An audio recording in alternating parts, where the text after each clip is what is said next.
Olá, seja bem-vindo ao canal Viver no Fluxo. Hoje quero trazer esse tema, de como às vezes a gente pensar demais, tentar entender demais o que deve ser feito, é justamente o que está nos bloqueando de ter uma resposta assertiva ali da vida. Muitas das vezes a gente fica enganchado nesse ciclo da mente de ponderação quase que infinita, e sendo que a resposta certa, para que a vida comece a manifestar a solução daquilo que a gente procura, estaria em outro lugar, estaria na ação que nasce não do pensamento ali que pondera, que analisa primeiro, que teme errar, né? Então, hoje a gente vai ler aqui um trecho de um livro do Osho que fala, que conta uma história ali bem interessante a respeito disso, né? Mas antes de começar a entrar na história, eu gostaria só de ler essa parte aqui, só para a gente dar uma refrescada enquanto nesse ponto, né? Enquanto a mente ela realmente ela pode ser uma barreira para que coisas assertivas possam acontecer na nossa vida, né? Como eu sempre falo no canal, né? A gente passa muito tempo achando que as coisas acontecem de um jeito porque deveria ser assim, quando na verdade tudo está passando por essa mente, né? Onde o ego tem total controle ali de várias e várias coisas da nossa vida. Então vamos lá. Ele começa dizendo, né? A mente é a barreira entre seu cérebro, seu corpo e sua alma. Você pode ver a diferença. A psicologia que nasceu no Ocidente está interessada na parte mais não essencial que há em você, né? Que é a mente, né? E essa parte aqui é tudo coisas que a gente ganhou, né? Da existência. Aí essa psicologia dá voltas e mais voltas analisando a mente. A psicologia dos Budas, com um só golpe, deixa de lado a mente e aceita apenas aquilo que a existência lhe deu, né? Que é justamente aquilo que a gente ganhou sem esforço, né? Não foi algo construído, né? Cérebro, corpo, alma. Então ele fala, né? A psicologia dos Budas deixa de lado a mente e aceita apenas aquilo que a existência lhe deu. Não a sociedade em que você teve a infelicidade de nascer. Mas toda sociedade é lamentável, toda religião é lamentável. Esta é a maior das calamidades sobre a qual a humanidade tem vivido até agora. Qual a diferença entre um muçulmano e um cristão, exceto a mente? Qual a diferença entre um comunista e um espiritualista? Apenas a diferença da mente. Ambos foram cultivados de maneira diferente. Assim, o primeiro ponto, o mais básico, é que a psicologia dos Budas desenvolveu métodos de meditação que na verdade nada mais são do que métodos cirúrgicos que permitem remover a mente. Ela é o mais grave tumor cancerígeno que há em você. A não ser a mente, tudo é absolutamente lindo, porque só a mente é fabricada pelo homem. Tudo mais provém das fontes eternas da vida, né? Então eu li essa parte justamente por causa, principalmente desse trecho aqui, né? Só a mente é fabricada pelo homem. Tudo mais provém das fontes eternas da vida, né? Então todo essa esse essa nuvem de pensamentos que rola constantemente na nossa cabeça são condicionamentos que essa sociedade nos deu. Isso não foi fabricado pela vida, né? Por esse poder supremo, né? Isso é fabricação do homem, fabricação do ego, né?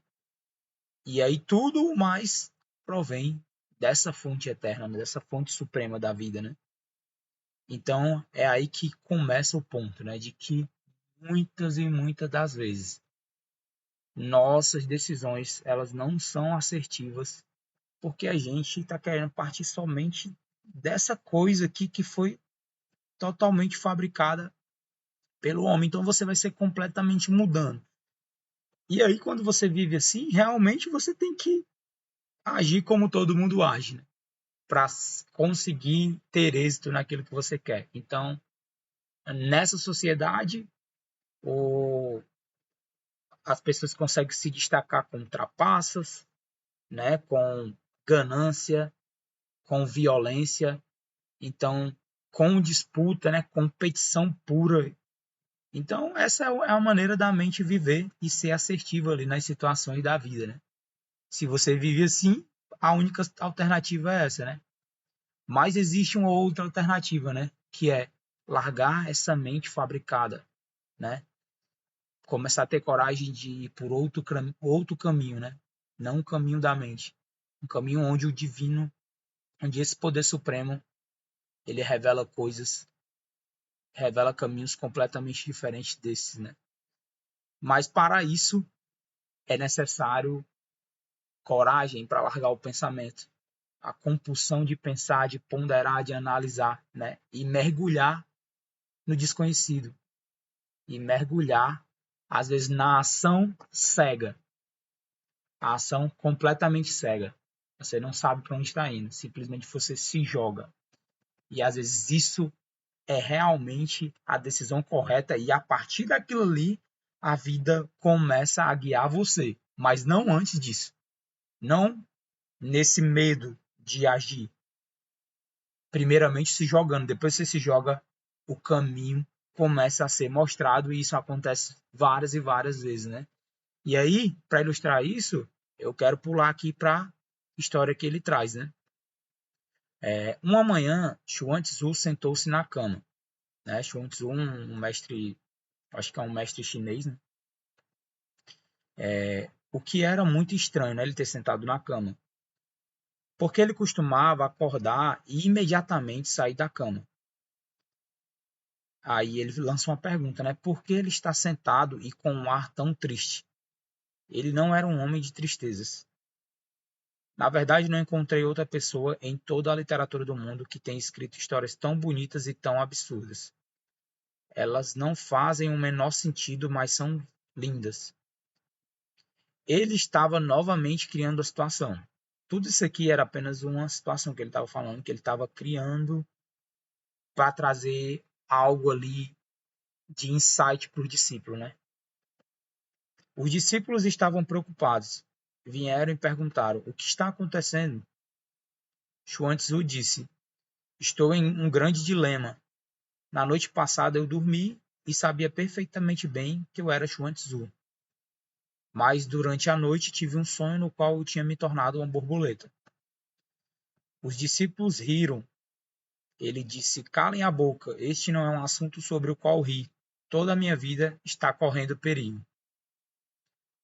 Eles disseram: mestre, foi apenas um sonho. E aí o Chuan Tzu disse, né? Primeiro vocês deveriam ouvir toda a história.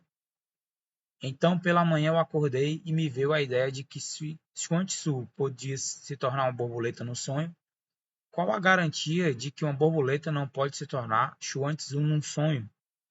E agora a questão é, quem sou eu? A borboleta sonhando ou certamente a situação, aqui eu estou falando, certamente a situação que ele criou é praticamente insolúvel. Você acha que pode haver alguma solução racional para ela?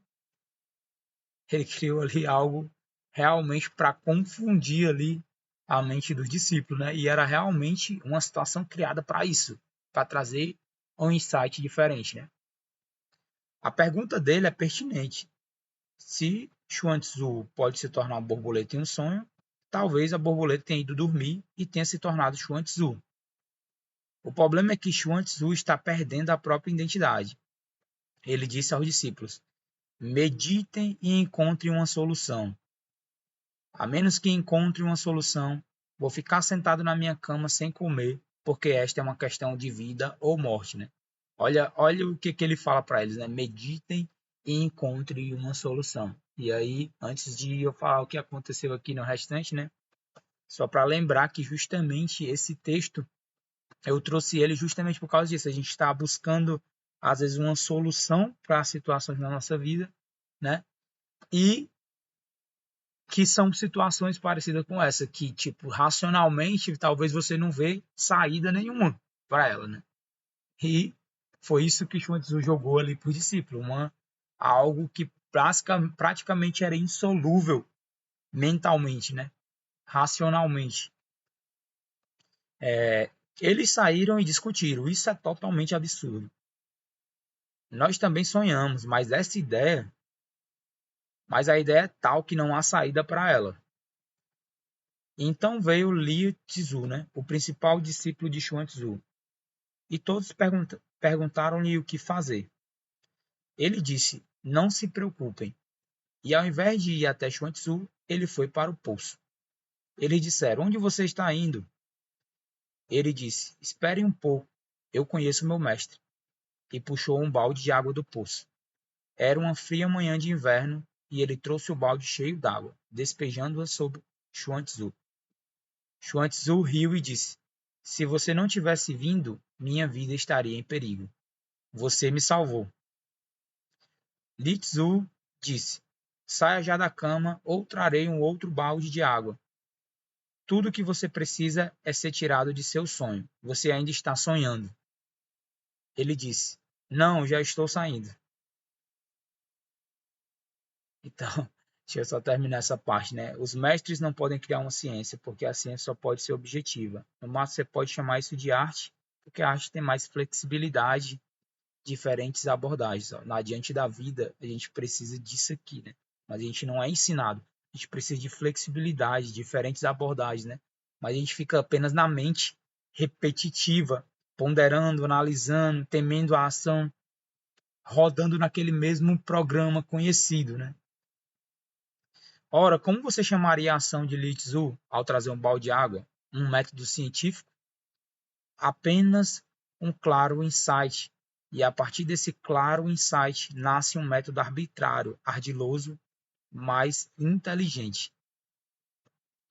Na verdade, Chuan Tzu estava esperando que algum discípulo fizesse algo. Não era uma questão que pudesse ser resolvida ficando-se sentado e ponderando a respeito. A questão era que alguém devia fazer alguma coisa, demonstrando através do seu ato a sua lucidez. Vocês estão entendendo o que é isso aqui, a diferença disso aqui? E quantas vezes, e quantas vezes a gente fica nesse loop infinito da mente, né? Ponderando a respeito de uma situação que é praticamente insolúvel racionalmente, né? De estar diante de uma coisa que a gente vem há muito tempo tentando resolver e a gente sempre usa o mesmo método, que é ficar nessa coisa de pensar cada vez mais em tentar achar uma solução, né? E na verdade, o mestre, né? Ele apenas queria que o discípulo ele mostrasse sua lucidez através da ação, né? E é aqui que entra toda essa questão desse texto aqui para o tema que eu trouxe aqui hoje no vídeo. É que realmente às vezes vai ter coisas que você vai precisar entrar nessa ação, que a vida está esperando apenas que você largue a mente, deixe a mente de lado, esse condicionamento, o modus operandi, né, que você, a forma que você sempre toma suas decisões, e quer que você mergulhe na ação. E a partir da ação, a resposta vem, a resposta real vem, né? E isso é uma coisa que tem cada dia se mostrado mais real aqui comigo quando eu vejo as ações que acontecem no meu dia a dia, de que muitas e muitas coisas elas só avançaram de verdade depois do salto no escuro. É nesse salto, primeiramente, você está deixando o ego de lado, né? O medo que o ego tem do desconhecido de lado, e você está dando um voto de confiança à vida, a esse poder supremo. E a partir disso, realmente você consegue ver coisas completamente diferentes acontecendo. Sem isso, o que você vai ter realmente é o que você está tendo agora. A mesma frustração de não conseguir resolver as situações da vida e você começa a achar que é assim mesmo, que é o destino e tudo mais, né? Mas, na verdade, a vida, essa inteligência suprema, requeria algo de você completamente diferente. E, geralmente, ela está na ação. Essa guiança divina, esse alinhamento com esse poder divino, geralmente está na ação, não está no pensamento. Então, esse é o vídeo de hoje. Fica o convite aí para você começar mais a agir do que pensar demais. E aí você pode ver as coisas completamente mudar na sua vida, de assim, da água para o vinho, né? Então é isso. Esse é o vídeo de hoje. Se você tiver interesse em se aprofundar nesse tema de discernir entre ações que nascem do ego e ações que nascem do divino, tem o link aí abaixo do vídeo para acessar a página e conhecer o desafio de 30 dias. É isso, até a próxima.